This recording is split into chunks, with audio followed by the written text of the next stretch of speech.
Hello, welcome to the Sea Ranch Forum's annual Board of Board of Directors Candidates Forum. I'm Linda McCabe, chair of the Sea Ranch Forum.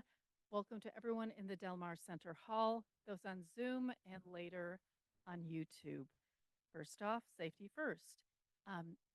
If you need to leave, the doors that say exit over them is how you can leave. If you need to use the bathroom, they are not in this building. They are across the sidewalk into the building down there. Never need it, but there is an AED on the wall. Sea Ranch Forum was founded back in 1973. It has never been an official chartered committee of the association, so it is independent of the board of directors and of the association. That means that the forum does not answer to either formal entity. However, we can work in cooperation for common goals.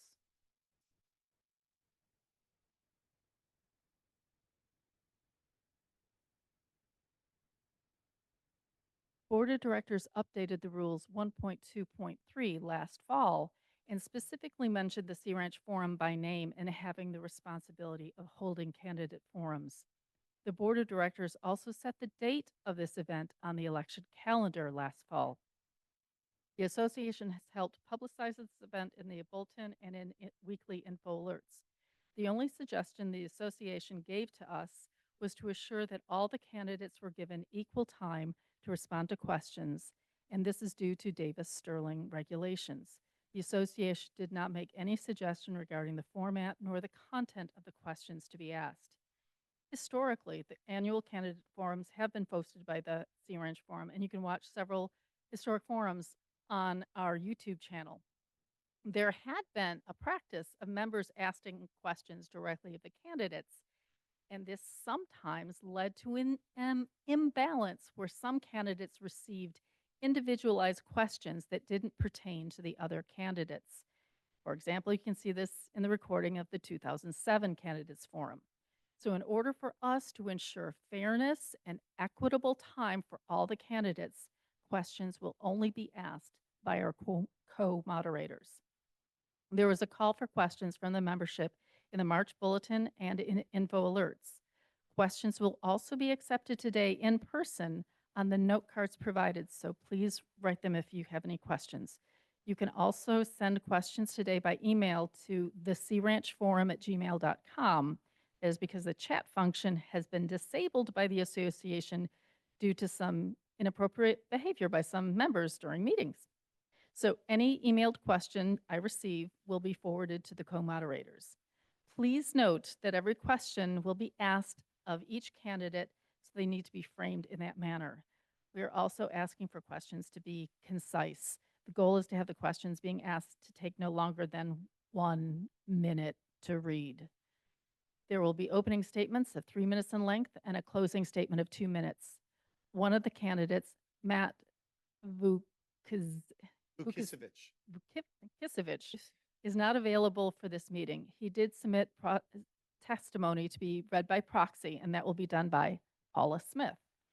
Any questions submitted that are not asked in this meeting will be forwarded to each candidate for them to answer on their own campaign websites or to respond to you directly if they so choose. And here's a reminder that there will also be an annual candidates reception at the Del Mar House after this meeting is concluded. So you may ask extended questions of the candidates directly over drinks and nibbles. And since I am married to a current board member, I have recused myself from the process of writing or selecting questions and have left that in the capable hands of our co-moderators, Cynthia Bogolub and Deb Scholey.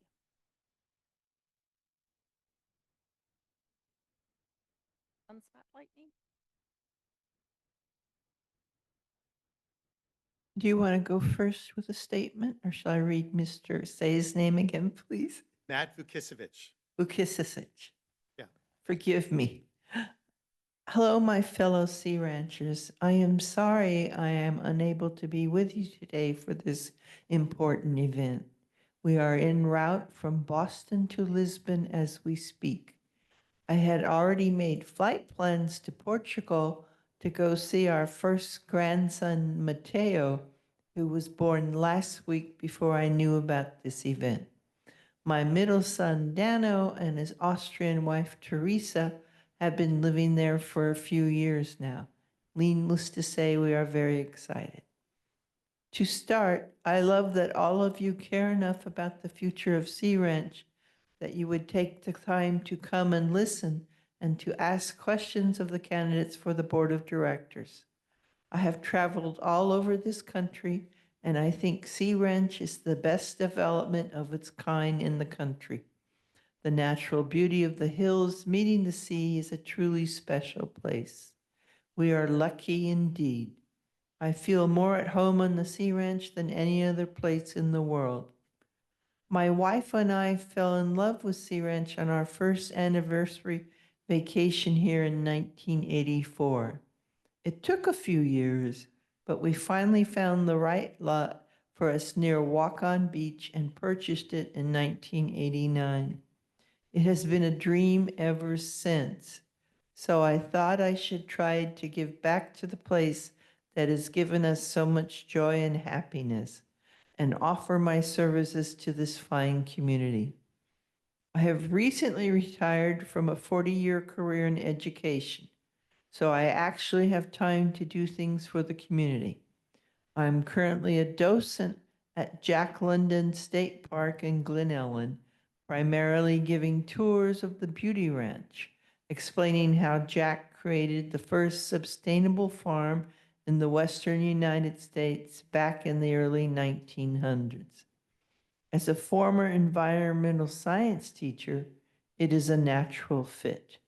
I also recently joined the Trails Committee here at Sea Ranch and look forward to meeting with those fine folks when I return in the late spring. I am a competitive senior golfer in NorCal, and I used to be a limited partner of the golf links here in the 90s and early 2000s.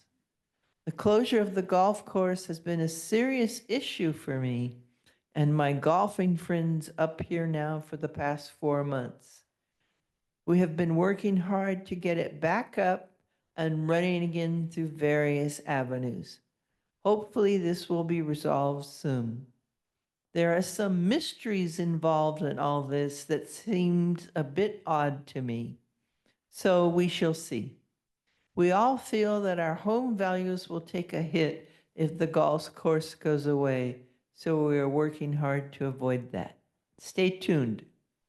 Lastly, I would like to say I have no agenda in running for the board. I have served on a school board in the past and understand the work and time that goes into serving on a board. I am a problem solver and I like people. And as my elementary school teacher said of me, he works well with others.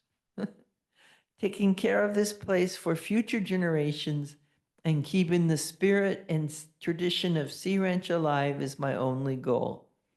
I know there is a lot of work ahead here. That is okay. I don't think any of us mind working hard to keep up such a beautiful place like this. So I hope you enjoy your day today and learn something from these fine gentlemen who are running as incumbents and doing admirable work on your board. Thank you, Matt Vukicevich. Sorry for the mispronunciation. Let's see, Mark and I have been like Rochambeauing in the background deciding who was going to go next. So I guess that's me. And first of all, I just want to acknowledge Matt has been a really, I didn't know Matt before a few months ago when he came to the board to see what we could do about the golf course. And he has done an admirable effort trying to come up with solutions, including working with various friends of his who are also investors. We'll get into some more of the details, I'm sure.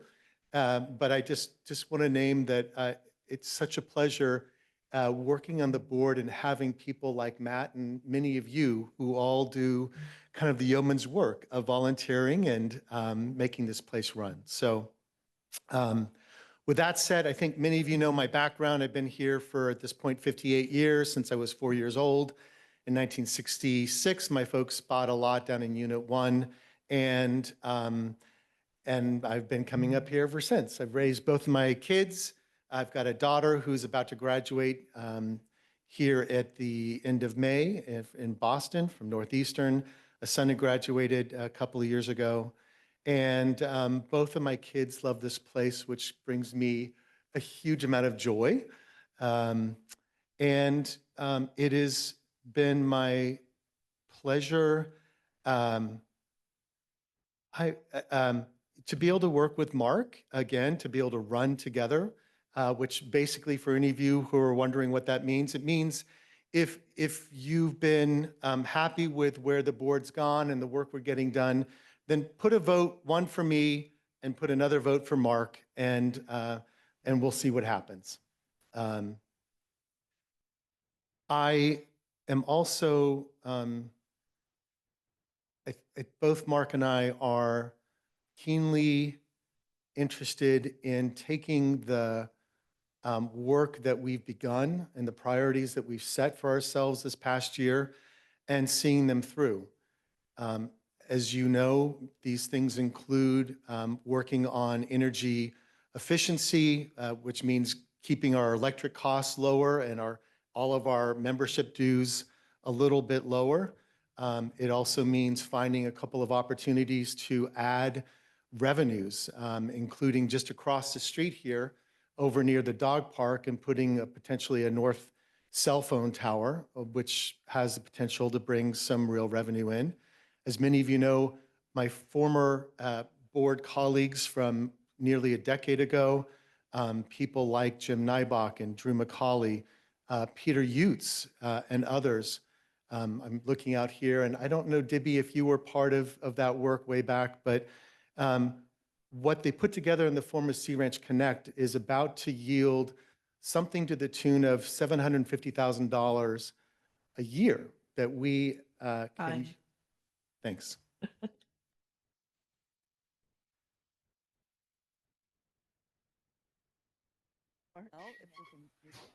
Can you all hear me?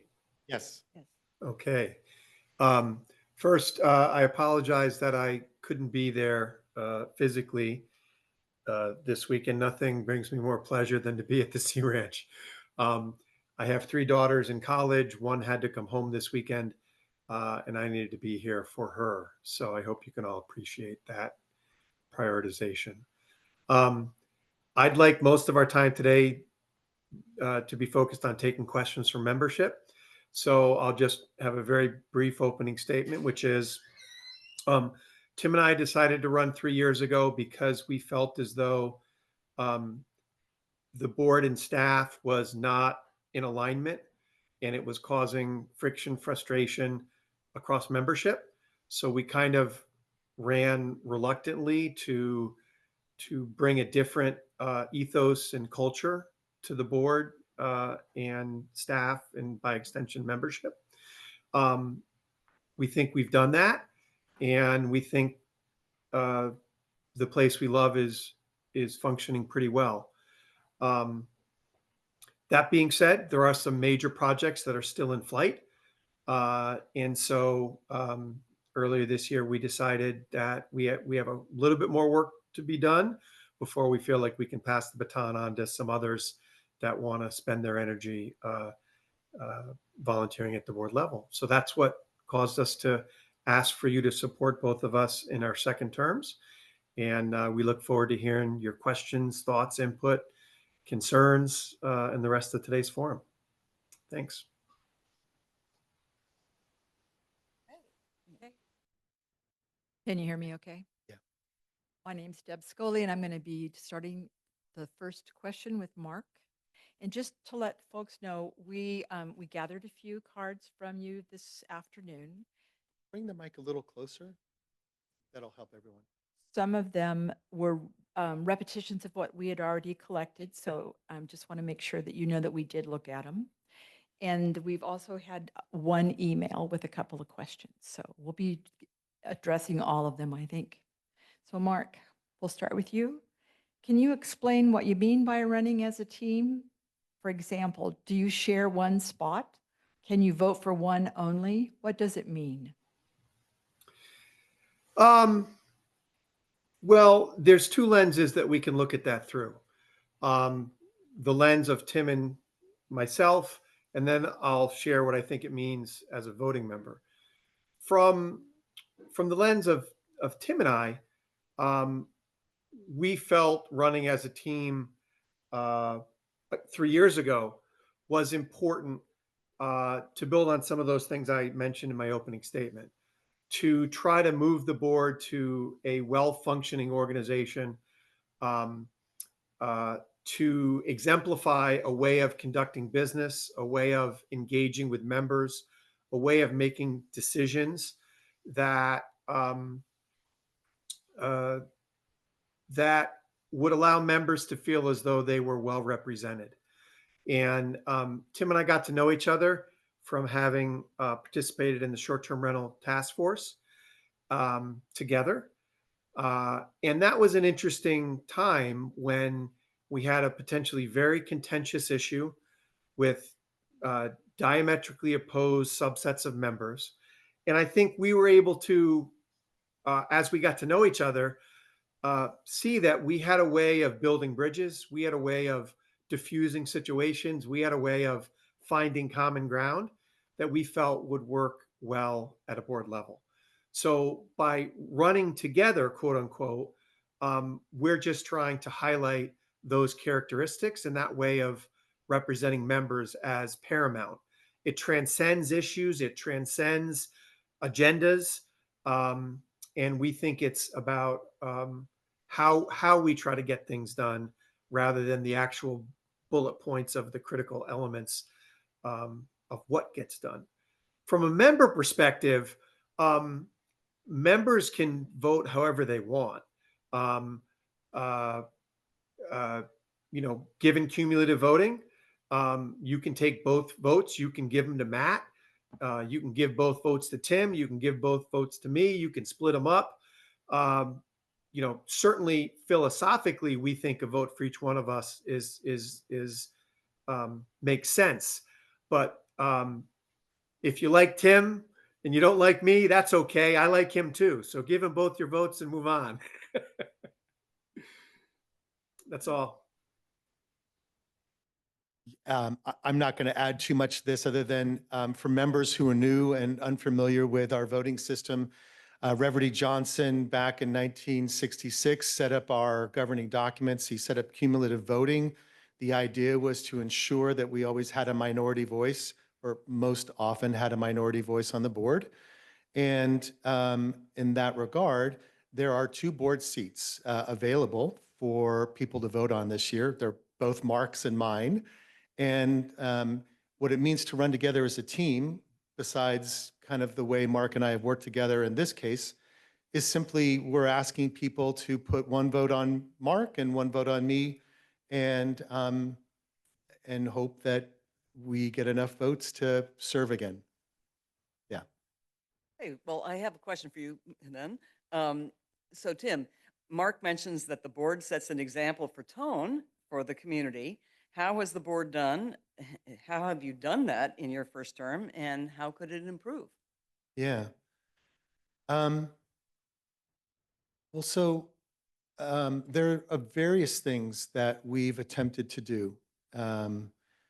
The first was at the outset of this board season, which goes from essentially June 1st to Memorial Day, when we reelect another 2 to 3 seats and new board members. The first was to do something we hadn't done in a while. It was to set a clear set of priorities.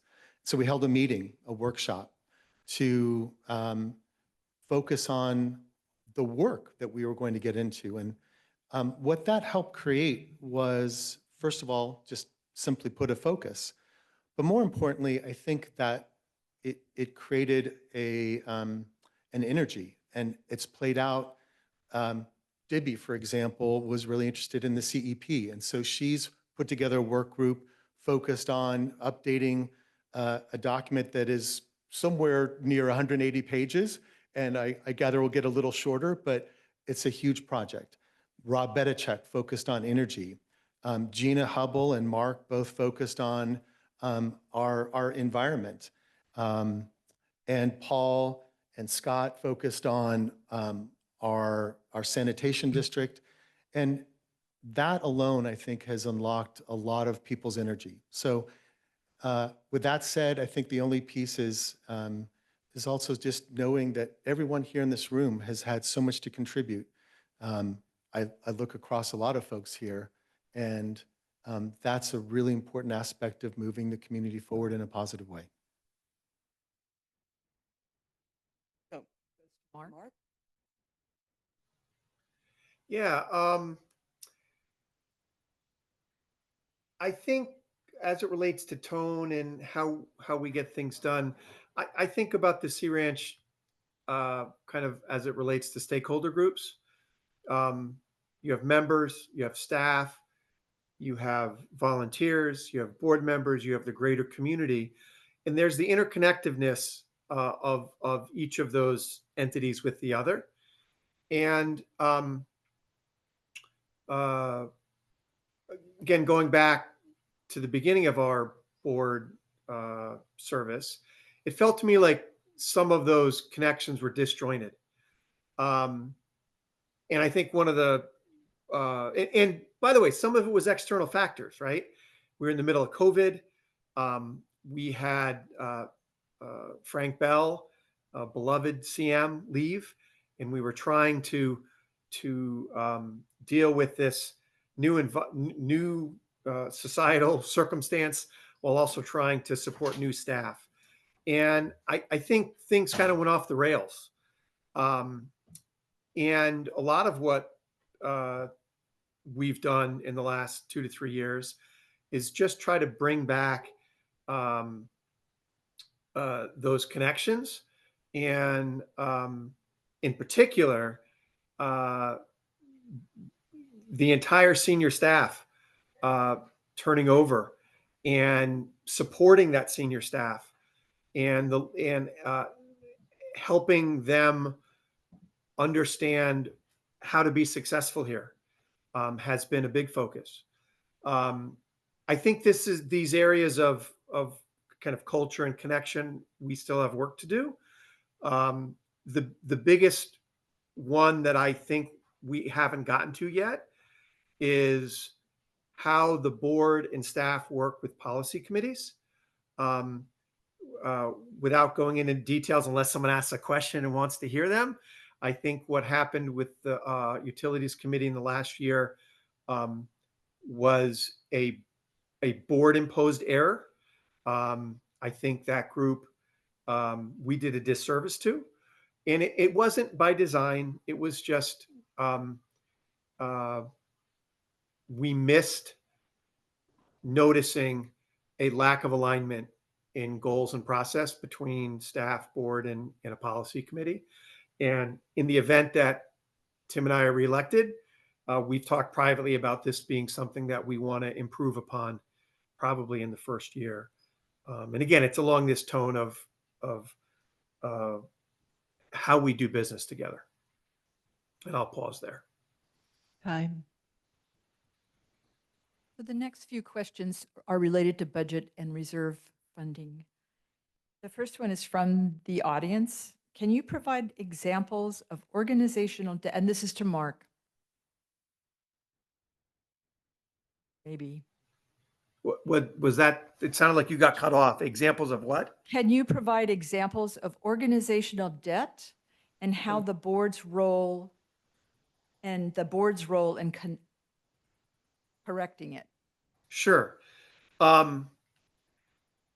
Yeah, organizational debt is a term I've used quite a bit. So, and there are lots of examples of that.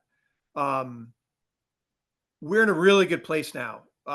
Mostly the credit goes to Stephen, with Menka obviously supporting. But when I use the term organizational debt, some of the sub bullets could be items such as deferred maintenance on infrastructure projects as we try to keep dues down. It could be things like an antiquated accounting system with thousands of GL codes that were nonsensical, that did not allow us to report effectively to membership and answer questions. It could be our audit process that had gotten too comfortable and therefore probably wasn't asking deep enough questions. And look, I think if I just pull the lens back a little bit, with tenure had come a comfort with doing business in a certain way. And sometimes after some number of years, it's helpful to get a fresh perspective. So I think these things, it was natural as we brought on new senior staff for people to look at the way we do business with fresh eyes. And I think we're in a much, much better place financially with the migration to Sage and the reporting and the documentation and the checks and balances that we now have in place, having moved to a more modern system. That's it for now. Okay, thank you. So I'll expand. Mark and the finance team, along with Minka, Stephen, and various others, have worked hard on one aspect of our organizational debt. I think one of the most important functions that any board has to its community is ensuring that our finances and our systems are in good shape. And so we had some work to do to dig out of that. And I want to applaud Minka and Stephen and all the work from the finance committee members and the auditors who really helped do a lot of work to get us there. And that said, for anyone who listened to the interview that George Callis put together, there are other organizational debt that exists. And we are coming up here on our 60th anniversary as a community. Earlier today, here in this hall, you got to hear a conversation for those who are here about a rate case increase. Why? Because literally over the last decade, we haven't increased our water rates, certainly not enough to keep up with the infrastructure needs that look like they're totaling somewhere in the neighborhood of about $10 million over the next, call it 20 years or so. And so, as an example, we have infrastructure, aging infrastructure that needs replacing. The water company is certainly one. Here in this room, I'm looking at Jim and Paul, who have been working hard on our sanitation district. At some point, we're working on getting a report to figure out what kind of debt exists there, to figure out whether we should take it on or whether there's some other alternative. Other kinds of debt. Before this meeting, I went up to the offices, and for those of you who've been here on the ranch for the last week, you'll know that we've been taking care of huge piles of wood, dead and dying trees that came down over the course of the past 2 years with storms. And so our head of F&R, Chuck, along with CAL FIRE, has been dispensing with these huge piles, and we have lots more of that to go. So those are all examples of things that are part of that idea for me. Great, thanks, Tim. Well, okay, here's another question from one of our members. Homeowner fees are significantly increasing again. Can the Sea Ranch eliminate any activities which are not absolutely critical to maintaining the property? Let volunteers organize social activities, gardens, cultural initiatives, etc. Continuing to increase the fees means that only the truly rich will be able to keep homes here then, and they will not add to the community because they rarely come to one of their several houses. So let me just play that back. This is, I guess, a member who's interested in knowing, are there certain things we're investing in that are not critical? Or could be, I Deferred. guess, asked of volunteers. Right. So I want to give a little historical context here. Over the course of the past couple of years, Minka and the staff worked hard to keep our dues flat at 233, 234. Frank, during his tenure over the course of those 10 years, worked hard to keep it down as well. I want to connect that to the comments both Mark and I just made about organizational debt. It means we didn't invest in systems, our financial systems. Today, during the water company meeting, we don't have digital water meters. We can't figure out where about, and correct me if I'm wrong, is it 2 million gallons of water goes a month that we don't charge for? So that debt has been the result of keeping our dues down. And when I look at the list that we funded as part of our budget process, there are $2 million worth of improvements that are just maintaining the house. Mark, during the George Callis interview, had a great analogy about any of us here on the ranch who, know that we have to replace our roofs or our siding on occasion, and that's where we're at. You can only keep the dues flat for so long before, the debt collector is going to come along. If I, Paula, can I just ask a question? It sounds like you're timing our answers. What is the window we have? You have 3 minutes per question, Mark. Okay, thank you. I'm sorry, you didn't know? Well, I probably read it and forgot. My apologies. You wanted to wax eloquent? Well, people know I can be long-winded, so I'm going to try to monitor myself, Paula. As it relates to dues, this is both a clear and hard topic. By hard, I mean, for anyone that's been steeped in our finances for years, and I've now been doing it for 7, 8 years now, between the finance committee and the board, you can't help but notice a couple things. One, this place is run unbelievably efficiently and impressively from a financial perspective. What we get for our dollars going to the association is remarkable. At the same time, if you're steeped in that financial review, as Tim talked about, you will also notice that our infrastructure is aging out. And so what we're going to see happen over the next couple of years is we're going to have to reinvest if we want this place to be as glorious for our children and our grandchildren. We're going to have to pay up, just like prior generations did for us.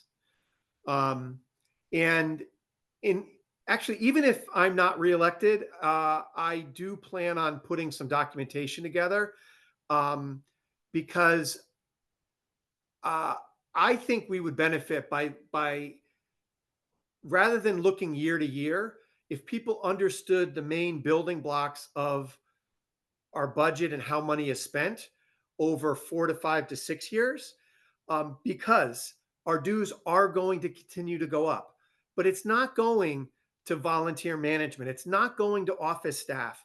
Menka's done an incredible job actually keeping those costs flat or down while maintaining high service. The reason our dues are going up is because we're spending money to shore up the water system. We're spending money to create energy resilience. We're spending money to create earthquake and other disaster preparedness. So I plan on trying to help members appreciate that in a different forum sometime in the summer or fall. Thanks. It's a great idea. The next question is to Mark. Along the same lines of and this is from a member through an email, along the same lines of increasing HOA costs, It seems that the TSRA is continuing to add staff. We are always reading about the association adding new staff and advertising for professional roles. Feels like a bureaucracy is being created. This is a small community with a limited number of homes. What will candidates do to reduce staff and outsource services on a competitive bidding basis to the greatest extent possible? This is all yours, Mark. All right. Well, first, I think the staff is the lifeblood um, of the Sea Ranch. I mean, we just have an expectation that we're going to come up there and the streets are going to be free, the water's going to be flowing, the internet's going to work, um, and it's kind of like Disneyland, right? I mean, Disneyland is this magical place that just works flawlessly, but that doesn't happen by magic. It happens from the enormous dedication, thoughtfulness, commitment of our staff. And frankly, they have been taken for granted and not appreciated to the degree that I think they should be. It is not, I may disappoint this member, but it is not my goal to reduce our staff spend. It is my goal to make sure we have the right staff with the right skills, paid a market rate to be able to produce the magic that we all are able to enjoy as members. And the reality is we've been understaffed. We've been underpaid. We've been expecting people to work more hours as a privilege to be part of the association. And I think that organizational arrogance that is sometimes displayed across membership is something that as a board we need to say is not acceptable. So again, I plan on producing some forums for discussion. I think you'll find that our staffing costs have remained consistent on a proportional basis, have probably gone down. And the complexity of what we do here, this is not an HOA that needs to, call the office once in a while and say the tennis net needs to be tightened. I mean, we are a township in everything but legal entity. And the complexity of what we do here should not be underestimated. And the dedication of our staff and the competence of our staff is what allows us to be able to enjoy it to the degree that we do. Yeah, so I just want to piggyback on Mark in a couple of ways. First, that idea that we're creating a bureaucracy couldn't be further from the truth. In fact, we've lost some headcount. Menka and the team have been kind of remarkable in managing to find and replace people who, in my view, were close to being pretty irreplaceable. People like John Prescott, as an example, or Jay. And so I really appreciate Mark's comments. The goal of our board, and I believe the goal for the staff and the community, is to right size our association, the people, ensure that they understand, what they need from us as a board, where our goal is to set policy and direction, and then to do our best to help work as a team to enable the kinds of maintenance and improvements that we're all hoping for. So I gather the root of the question is really about dues maybe and rising costs. Look, take a look around. Look where we live. This is not a cheap place. We've been facing inflation. I gather with the things going on in the national scene, costs are not likely to go down anytime soon. And one of the responses to rising membership dues is, again, I believe, to try to find other possibilities for, it's our staff doesn't necessarily have to be funded just by our dues. We can have things like a cell phone tower, both at Moonraker as well as here at the dog park, that can help shoulder some of the burden. Similarly, where's Sea Ranch Connect? Those things collectively over the course of the next 2 to 3 years could probably bring in somewhere in the neighborhood of $1 million. So think about that. That's somewhere in the neighborhood of $50, if I'm not mistaken, maybe a little more, to our monthly dues. So it's important. Great, thanks. Thanks. Changing directions to volunteering, and it's been said that volunteerism is increasing, and I'm curious if you have any ideas as to why. And then secondly, how can the board promote the importance of volunteering, which is such a core principle of the Sea Ranch? Well, so first off, for any of you who were here for the midwinter meeting, Menka, along with our staff, Colleen, as well as Bianca Rose and a couple of others, put together a slideshow to demonstrate all of the things that are going on. I won't go through all the list of things, but it was impressive. I think Menka spoke for close to 20 minutes about all the things that are going on. So why? Well, first of all, it's been here, I think, obviously during pandemic, and we couldn't really work very closely together. And it's returning. I think maybe another aspect is we've seen a fairly huge turnover in ownership here over the course of the last 5, 6 years. So literally over a third of members are new members. And so people, I think, once you kind of get situated, maybe you start working and finding activities that align with what you're up to. So for example, Matt Vukicevich just joined the Trails Committee, which is something that Paul has done for a number of years. Last, I'd say that one of the things that I think was most important for Mark and I when we first ran 3 years ago was to change the tone and tenor of our community dialogue. It got a little raw. And for those of you who read my first candidate statement, it's a hard place to volunteer when you're working with people, and it's and the quality of the interactions is pretty rough. So it matters how we show up. It matters that we create some kind of care and connection. And last, I'd say, I think it really matters from at least a board perspective, but also from a community perspective, in setting a clear vision and direction for where we want to go so that people understand that. And as you do, right, find ways to jump in and pull a little weight along with all those others who are involved. That's it. Mark? I think some of the best volunteerism is the stuff that happens organically. And I think this forum is a great example of it, right? I mean, Linda dusted off the Sea Ranch forums because she felt there was a void.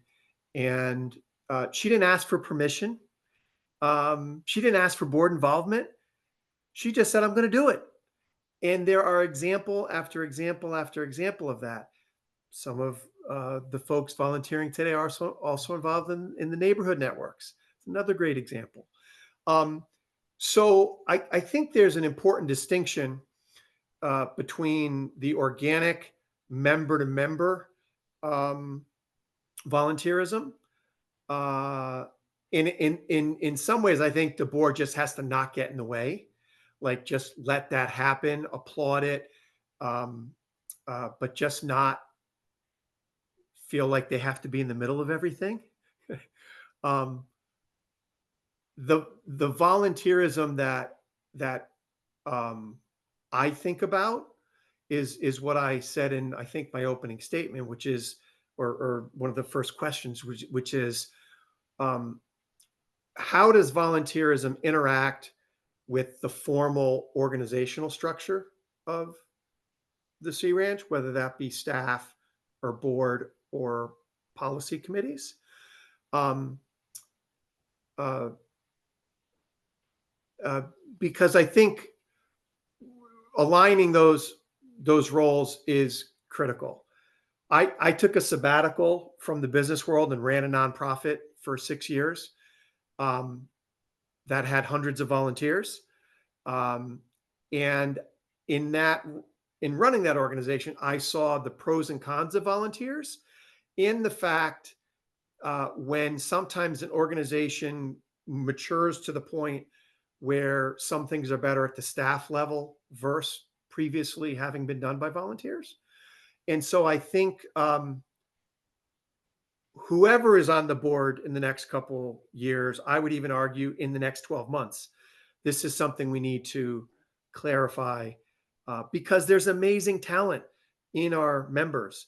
They want to contribute, but if they can't find an outlet for it, if they're not feeling appreciated, then I think we run into unfortunate outcomes, which we've had some of that I referred to earlier. Thanks. So this next question actually refers to the issue I think that you were referring to, Mark, and that's about the Utilities Committee and whether it's going to be reestablished. This is to Mark first. So my understanding is that the Utilities Committee is still functioning. And Tim can probably tell you more about that as our chairperson of the board. I don't want to keep beating the dead horse, but I think that what happened a year or so ago was a lack of alignment in goals and priorities and a feedback loop. So I don't think there is a need to reestablish. It is functioning right now. I think we need to, as I've said a couple times here, reestablish what we want a policy committee doing, set goals as the year is going on, check in on those. And we have to have the courage to have the difficult conversation that if goals need to be reestablished or changed or paused, we have to have that difficult conversation. I think what happened with the Utilities Committee is they were doing tremendous work, but because of other fires and some of that organizational debt that we talked about, they didn't have the capacity to move forward. And all kinds of frustration and pent up emotion, unfortunately, bubbled over. And I was a part of that, and I feel badly about that. Interestingly enough, some of the work of the Utilities Committee is being implemented, right? Heat pumps are going in. Solar is being reconsidered. And the other thing that's happened, and I think maybe Dibby at CEP might have started this off, dusting off the concept of a working group, which has a little bit more organizational flexibility in being able to be agile in how it gets work done. So that's my perspective on how we need to improve these stakeholders interacting and being aligned. And if I'm on the board, you're going to see me trying to pull that off in the first year or two of the next session. Thanks, Mark. And Tim? Yeah, just a few things to add. First, the Utilities Committee is on hold, on pause right now, but it doesn't mean that there aren't groups who are still focused on the Sea Ranch Connect infrastructure or water infrastructure, or the work that Rob Bedichek has been doing with various folks who, some of whom were on the Energy Subcommittee, to look at things like the heat pumps here at Del Mar. Klaus Heinemann has been very active in creating many calculations that have been super helpful. And the group has also been looking at and evaluating the reservoir as a place to collect all of the meters and all the usage across our various association buildings to consider putting a fairly sizable solar array. I know the utility, there are 3 policy committees that are provided for in our documents: the Finance Committee, the Planning Committee, and the Utilities Committee. Mark has been doing yeoman's work with the finance folks. You've heard all already about the really positive efforts that have resulted. We are moving forward on projects around utilities. We will probably wind up reforming that again at some point, but I'm going to let Rob run with it for a little bit since he's being pretty productive. And I also, Roy Leone and I catch up every now and then, and as we start to take some of these projects and get them through some basic planning, just scoping or thinking about these things, working again with all 3 committees to use our volunteers' talents to help contribute to the community and the success of those projects. Thank you.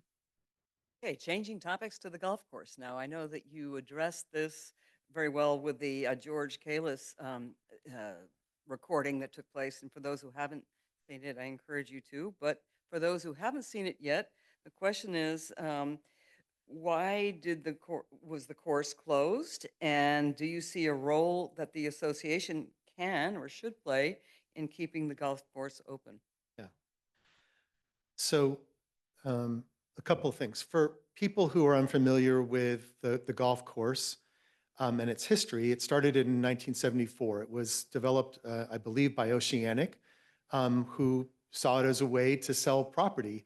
About 300 homes line the golf course, and obviously there's more that are a tier behind that, and it added real value to the sales of those lots. In about I want to say 85 or so, Matt Vukicevich, among others, were part of the folks who helped build the back 9.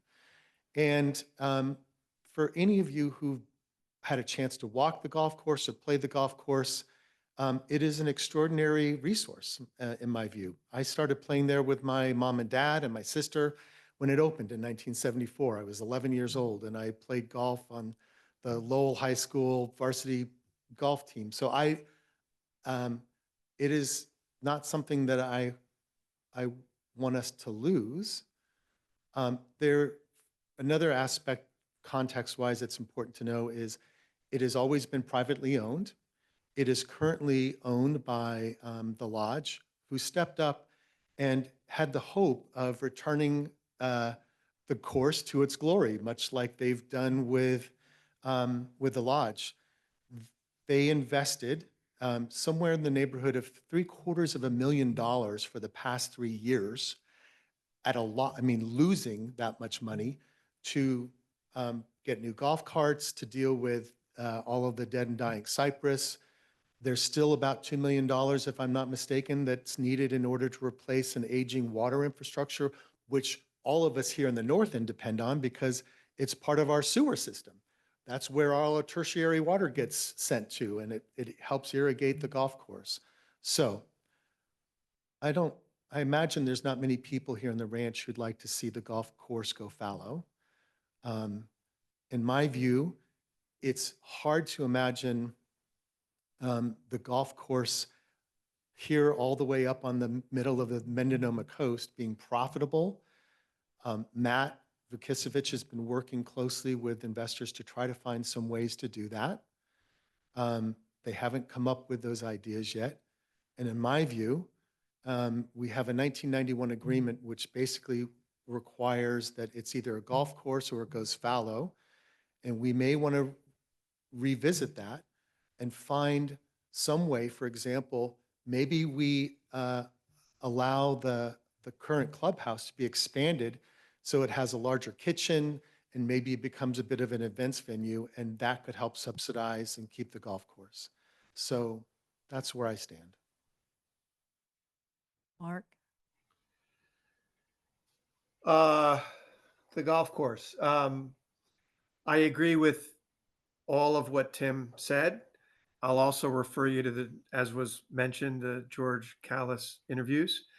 And I won't repeat myself on the topics we broached there. What I will say is the 1991 agreement that says the golf course has to be maintained as a golf course. If it is not, it will revert to open space. That's the binary choice the lodge has right now. There is a line in that agreement that says, unless all parties agree to a new arrangement. And that's where I'd like stakeholders to come together and have some dialogue. As Tim mentioned, the golf course is not part legally of our commons. It's not part of the Sea Ranch. But the average member, I think, sees it just as much a part of the Sea Ranch as the stables, as the airport, as the tennis courts, as the swimming pools. And if we were to lose any of those, I think we would be lesser for it. This is a little bit tricky because we don't own it. To the specific question, do I think the association has a role to play?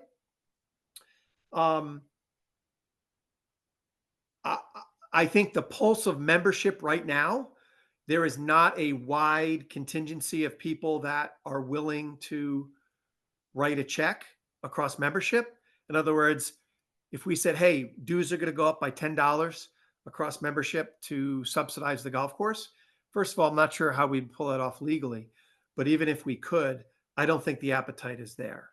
That doesn't mean there's not a creative solution that can be found between all stakeholders. I personally think, and this is all this is conclusions from second and third hand information. I think the lodge is trying to figure out what they want. And I don't think they're clear yet as to what they want. So they're getting some proposals. The proposals aren't very appealing. And we're trying to figure it out. I think the lodge are being absolutely amazing partners. I think we should be thankful that we have some folks with the financial means to basically take on what on paper is a complete financial conundrum. And I want the lodge to feel like they're a part of this community and that we're appreciative of what they're doing for all of us. Time. Thank you. We're still on the golf course for just a moment. If it does stay closed, if the work that people sound like they're trying to do to keep something going together, what steps do you think should be taken in regards to the following? And these have been referred to already. And that's the wastewater treatment, our north end, irrigation of the course itself or of the area, and fuels management. I live between 2 and 3. I look at a lot of dead trees, and it's very concerning to me. So I don't know who would I call. So fuels management is a big issue. If the owners are non-responsive, what would association response be? Mark, you're still on.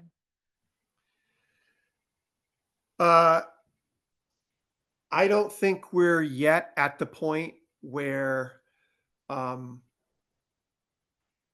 we should be looking at the legal implications for the process by which the golf course is returned to open space.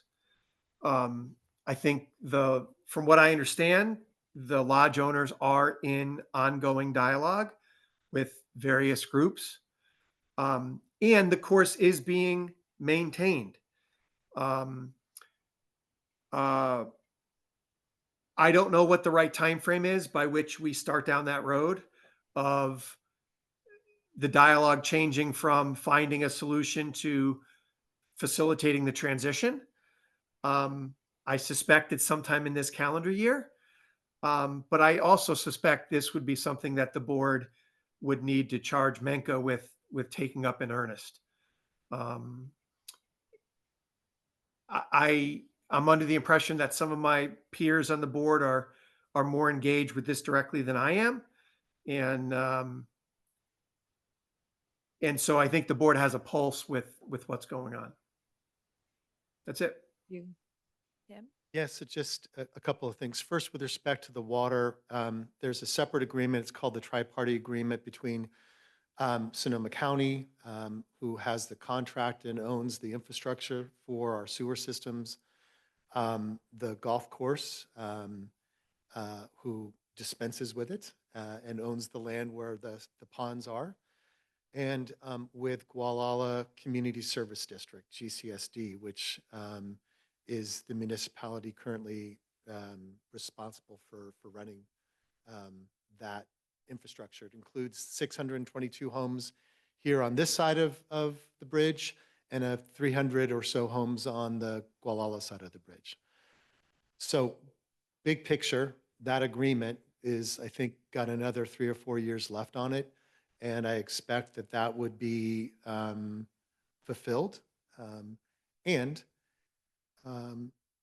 if, for example, the golf course owners want to back out of running a golf course, I think we're going to have some conversations about it. We'll take it as we go. But as Mark said, we're not there yet.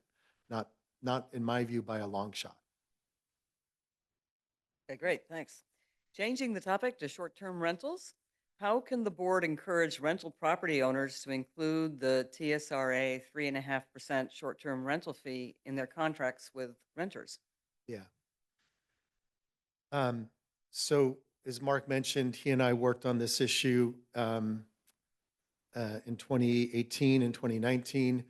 And just a note for anyone who thinks about volunteering for the board, don't take a vacation when the strategy meeting gets put together, because then you get tasked with running a task force. Good advice. So a couple of things. One, as many of you are aware, the Sonoma County Board of Supervisors passed an inland ordinance about a year ago that applies to everything but the coast. The coast is now under a separate but similar ordinance that has passed the California Coastal Commission. And Permit Sonoma requires a number of things of the short-term rentals here on the ranch. Number one, that they register. Number two, that they pay something known as TOT, transient occupancy tax. And Barry's not here right now, but I believe, Catherine, it's 15%, if I'm not mistaken. Mark is here. Okay, there you go. And on our side, we, Don Berard and various folks, boy, back in the mid 80s, came up with a concession. It was a compromise. Originally, they had talked about surcharging, I believe it was 6%, and they wound up with a 3.5% voluntary contribution on the part of any members who rented their homes, 3.5% of whatever the rental fees that they received. Catherine and Barry, as owners of one of the largest short-term rentals for a number of years, and many of their Gualala-based counterparts were always very proactive in providing that money to the association. As things have fragmented and gone off to businesses like Airbnb, Vacasa, VRBO, and others that are not based here in our community, we are not seeing that process work as efficiently. We are in the process of getting a lot of data from Sonoma County and reaching out to the members who rent their homes and requesting that. It is not mandatory. It is not a tax because we are not a city. We're not a municipality that has that power. We're simply an HOA. But those dollars, trust me, go towards very good use in maintaining our infrastructure, our pools, trails, and other things. So that's where we're at. Right, and Mark? Yeah. Speaking of dues, I think the short-term rental revenue is our largest revenue source to the association outside of dues, about $400,000 a year. And if you cross-reference that Sonoma County TOT tax and then do some reverse engineering on the math, one could conclude that if everyone contributed, it would be upwards of $600,000. And the finance committee under Craig Rice, and in particular, Carl Shapiro and Bob Savoy, kind of took this up a couple months ago. And I think you'll see the finance committee stay involved in trying to close that gap between the 400 and 600. And I don't assume malintent in this. I think what's happened is, houses have turned over. And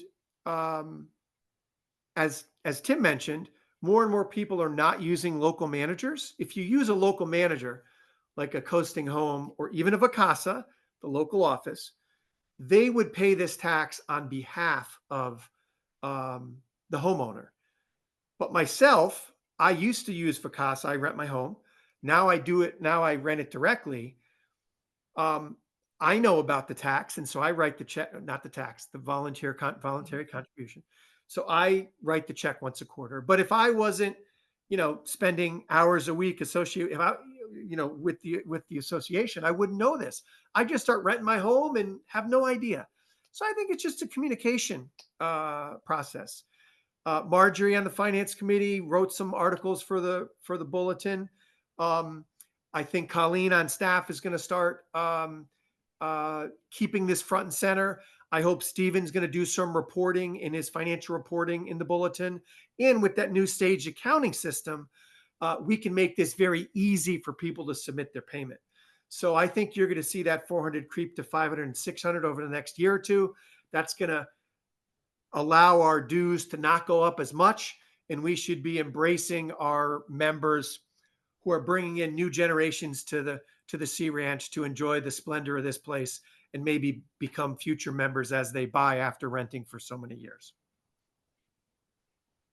Great. And as a follow-on, and I guess we'll start with you, Mark, is, given that short-term renters do not participate in committees or working groups, labor that we already stated depend on, what do you believe is the right balance between rental properties and non-rental properties, and how should the board manage this balance?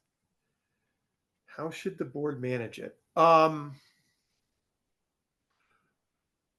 Well, the numbers I've always heard is about a third, a third, a third. And plus or minus, I don't know what, but about a third of lots that are built are full-timers. About a third are homeowners that do not rent. And the final third is homeowners that rent. And for those homeowners that rent, myself being one of them, it's allowed us to own a home at the Sea Ranch many, many, many more years before it made sense for us to do so, in that we were able to defer some of our costs. You do not make money by renting your home at the Sea Ranch. You could buy a government municipal bond and do much better.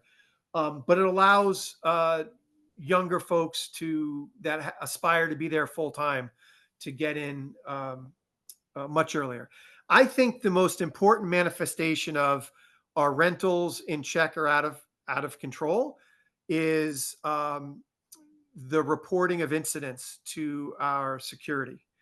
And I haven't looked at this in the last year or so, but when I was on the short-term rental task force and for a couple years thereafter, I would ask security to share their statistics and as best as they could note if reports of incidents were coming from members or renters. By the way, there's a third category, guests of owners. Okay. And let me tell you, I would argue that constituent is just as likely as a renter and actually just as likely as a member who lives there full time that thinks they own the place, because they do, but they don't have to live by the rules. All right. So if you look at the statistics across security, renters are not overweighted in their infractions. Matter of fact, if you do the math, they might be the largest user of the Sea Ranch, and proportionately, they are not the largest offenders. What else can we do as a board? We can make sure that we have behavioral policies that apply to all stakeholders that are fair to everyone. And I think that's what came out of the short-term rental task force. And I think that will continue to evolve in time to make sure that all of us are treating the land fairly. All of us are treating our fellow members the way we expect to be treated. Thank you. A couple of comments here. I want to start with the idea that it's a third, a third, and a third. I think it's actually much different than Mark's and what's sort of folklore at this point. It's kind of an urban myth. When Mark and I started the short-term rental project back in 2018, it appeared to us that there were somewhere in the neighborhood of about 370 homes that were rentals. Since then, that number has actually dropped quite a bit. Somewhere, if I'm not mistaken, the last numbers were around 250 homes that are on the rental stream. This is something actually, if Colleen's available, at some point we can go to Sonoma County. They use a service called Granicus or Host Compliance that serves communities around the country, and they literally scour websites, all the rental websites on a daily basis to see which homes are being rented. So we could help confirm that number. As Mark said, one of the most important things that I think came out of the short-term rental work was some behavioral standards is generally what they're categorized as. If you look at other communities, there are other things that communities have done to limit the impact of short-term rentals on communities. Sometimes there have been a limitation on the total number that are available, or distance restrictions, or they've limited the number of people that can be in a home, so like 2 per bedroom, so you don't have party homes. We started all of this back in 2018 because in 2017, a member who sat on top of Shell Beach had just completed his beautiful new home. He was a master piano player, and the home next to him had gone to some kids of the original owners, and they rented it full time. And he kept waking up at 5 in the morning to people partying and peeing in front of his bedroom window. He was pissed. And there's a line in our charter documents that talks about all of us being able to have the right for the peace and quiet enjoyment out of our properties. And so he got an attorney and threatened to sue us if we didn't enforce that. And I think if, to Mark's point, if you take a look at the number of complaints that are going to security these days, it's dropped tremendously. It's something we always have to maintain and manage.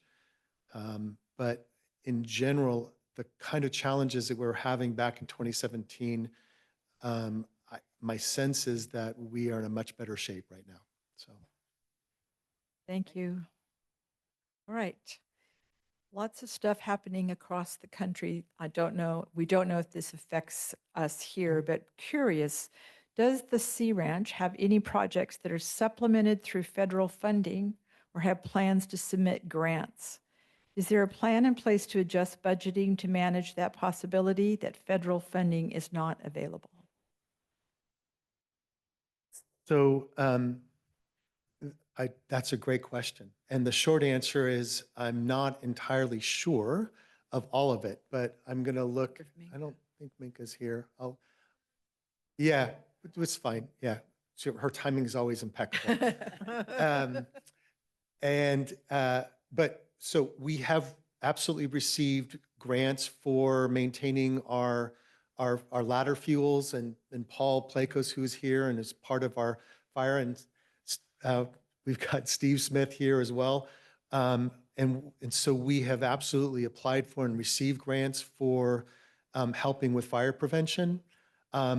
We have absolutely looked at grants for improving our water infrastructure, but as many of you may know, being a private HOA prevents us from seeking the kinds of dollars that at least were available over the last 3 or 4 years through the Biden infrastructure acts. And so for the most part, what I will tell you is, in large part because we are a private HOA, we have not had access to much federal funding, and maybe there's a silver lining in that. Nothing to add. Tim covered it. Great, thank you. Okay, well, we've asked questions that came from members, but some topics that may be topics important to you that you think we really should hear from you on may not have been addressed. What are your 3 top issues that are important to you that you'd like to see done? I think we start with Mark. Oh, okay.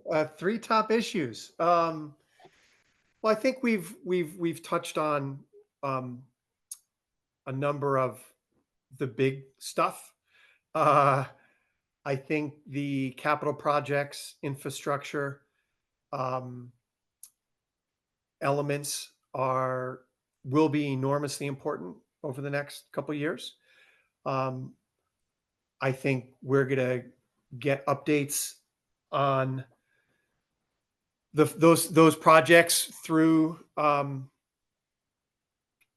work of staff, also combined with the comprehensive environmental plan that Dibby is leading a subgroup of the planning committee. I think that's going to help us in this regard.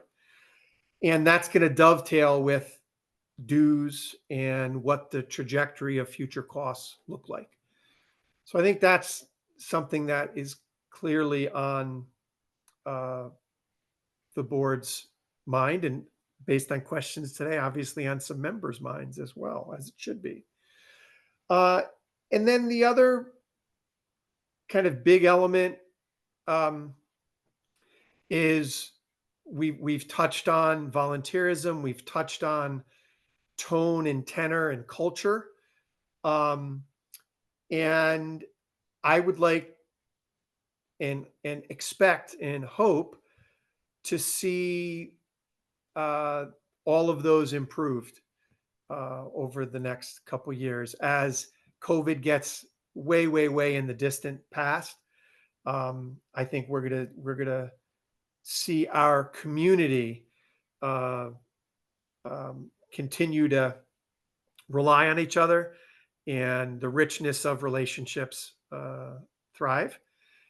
And then a third element might be the interconnectivity, right? I mean, we've talked about the golf course, we've talked about the lodge, we've touched on the water treatment facility. External factors, even though we don't get grants, does our CMS get grants? Does the fire district get grants? And so we might have a silver lining, but those that we rely on might be more at risk. So I think that might be a third element that we have to be cognizant of, because we all are interconnected. We are not an island. Tim? Yeah, well, I disagree with all of what Mark just named. I actually, seriously, I appreciate Mark's perspective so much, and my fellow board members and what we do. I would share it in a slightly different way. I think about it first as follows. It starts with us, people. It starts with us as a board and with our staff. Our goal here as a board is to listen closely to the community and to our needs, and to find ways to leverage our talent here across our members and through our staff to realize the kinds of projects that keep this place the kind of joy that we get to call home. So I think about people. I think about resiliency, and you can think about that in terms of our infrastructure, but I also think about it in terms of fire, particularly given what all of us have witnessed down in LA. And, no, because of the Myers-Grade fire and CZU fire. You'll notice that we have started to focus on dealing with some of the dead and dying trees. And I would like to find ways to replace them. So example, just south of Headlands Close, we burned 4 piles there last week. There's 1 more to go. The pile that was going to get burned is sitting on a pretty swampy area. But imagine, for example, if those old pine trees got replaced with a whole stand of redwoods, which would work really well in that kind of wet soil. So what could we be doing in that regard? Finally, the question about federal funding, I think, is really interesting because as a community here, just as Sea Ranch ourselves, I don't think we're too impacted, but boy, what's going to happen to our CMS? What's going to happen to our school districts? We rely on services that are absolutely federally funded. And what happens to our roads or our connections when things start to go, when roads close? So as a board member, Menka and I have started to think a little bit about that. We're going to have to keep our eye on it. I'm looking here at Steve and Paula, who have been working hard to try to raise money for a community center and who have worked hard to create money, to the tune of almost $750,000 for RCMS 3 years ago or 4 years Never ago. by ourselves. Yeah. So I do worry about that. Yeah. It's always an iceberg. Everybody in this room helped. Yeah. Okay, well, Could we could I have, add something? Is there another question? yes, there is. We have one late breaking question that just came in and the member really wants us to address it. And it goes back to short-term rentals. Given the operational and financial impacts of the county's short-term rental ordinance that will become effective in the coastal zone on April 11th, does the association have a responsibility to engage with membership to inform owners and renters alike on how it will be implemented? Is that Tim or me? Well, it probably should go to Tim since we've been Sure. alternating this way. Well, look, it is a county ordinance, and they have a whole, Permit Sonoma has a whole website on this. They've been pretty explicit about how they plan to implement it. There's a whole set of clear rules. We talked about behavioral standards. We talked about the TOT and about filing to get a business license so that you can actually rent your home. Those are the foundations of it. We, in addition, have our own community standards. We have noise restrictions and smoking restrictions and light restrictions and various other things for our dark skies, for example. Those things are also all available on our website, but I'm open let's see how things unfold, and if we're finding that it's a little rough around the edges, then we can tune it up and we can address it.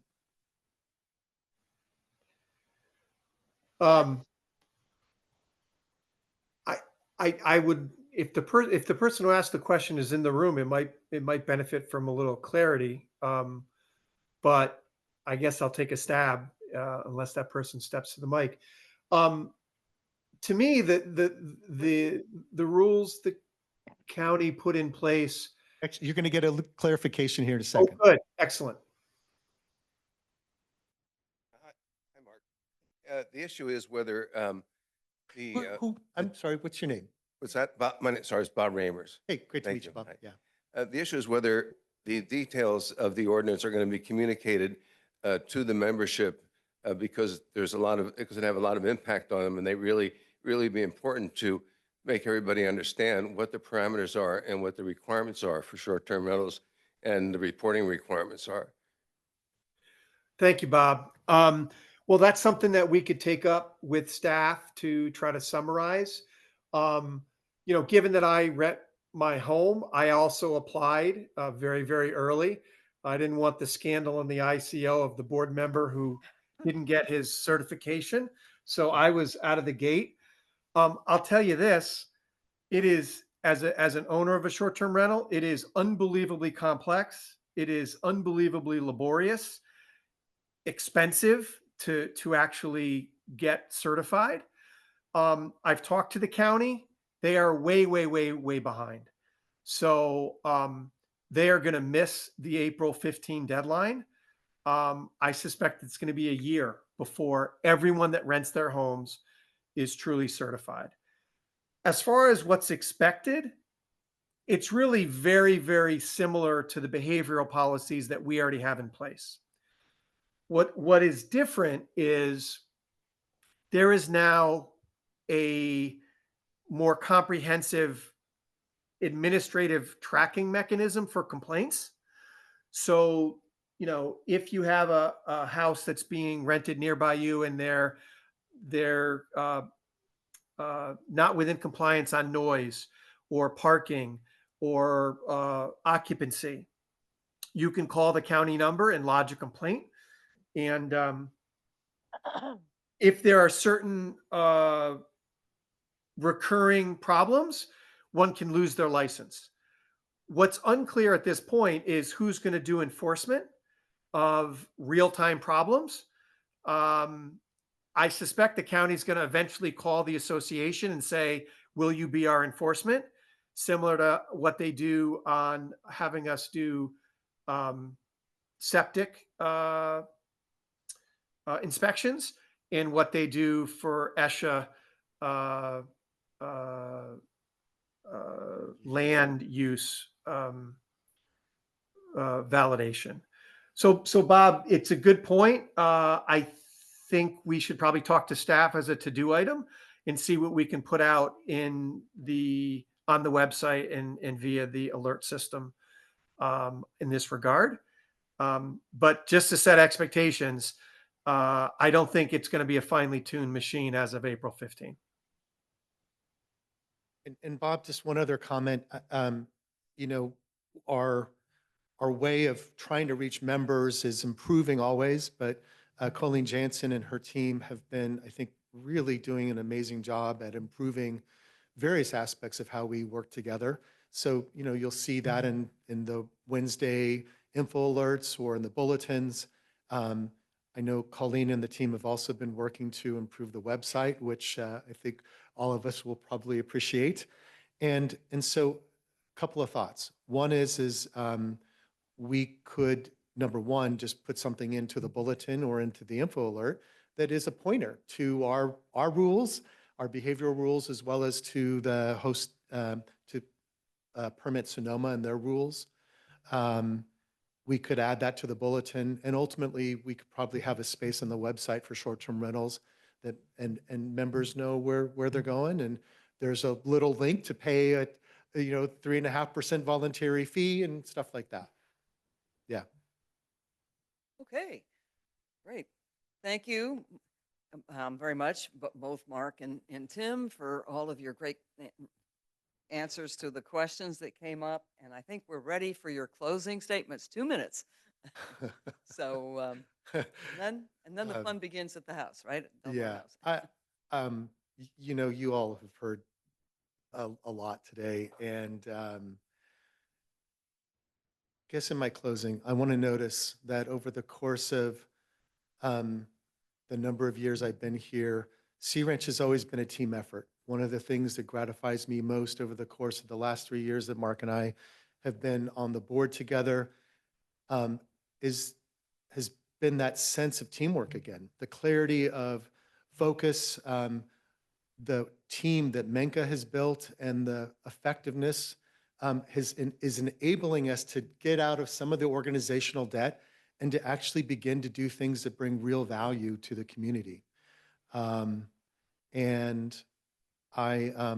it just gives me a huge amount of joy to see the teams of people working together. Before this meeting, as I mentioned, I was over at the office and caught up with Chuck Breyer and the CAL FIRE team, who've been working on the piles of old dead trees that were up there. And there's I don't know, I'm looking to Paul and to others, but there's a sense that things are moving and it's feeling productive again. And there's a quality of engagement and interaction that I really appreciate. So my hope is to continue, all of us together, to keep moving the Sea Ranch forward and to address challenges like the Gualala Community Center, or whatever happens if RCMS loses funding or the school loses funding, to figure that out. And it's the quality of our relationships that I mentioned that I believe is the heart of how we deal with the complexities ahead.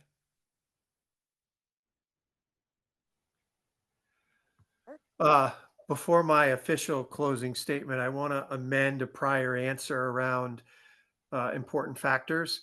If I could add a fourth, it would be the external factor of climate change and how that is permeating just about every other decision that we make. So I think we have to keep that ever present because it touches everything.